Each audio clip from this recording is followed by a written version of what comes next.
അസ്സലാമു അലൈക്കും വറഹ്മത്തുള്ളാഹി വബറകാതുഹു. പ്രിയമുള്ള മോമിനാത്തുകളെ, നാം കിടക്കാൻ പോകുന്ന സമയത്ത് വിരിപ്പ് കുടയാറുണ്ടോ?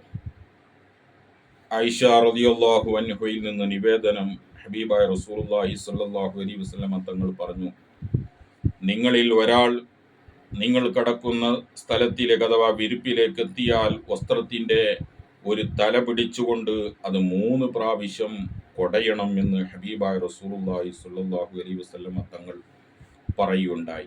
അത് പറയാനുള്ള കാരണം തന്നെ താൻ എഴുന്നേറ്റതിന് ശേഷം എന്താണ് ആ വിരിപ്പിലേക്ക് വന്നു ചേരുന്നത് എന്ന് ആർക്കും അറിയില്ല.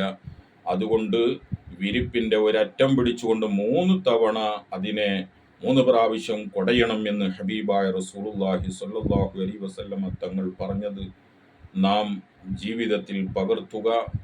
മറ്റു ജീവികളുടെ ശല്യത്തിൽ നിന്നൊക്കെ ഇതിന് കാവൽ കിട്ടും. അള്ളാഹു നമുക്കൊക്കെ കാവൽ നൽകുമാറാവട്ടെ. ആമീൻ. അസ്സലാമു അലൈക്കും വറഹ്മത്തുള്ളാഹി വബറകാതുഹു.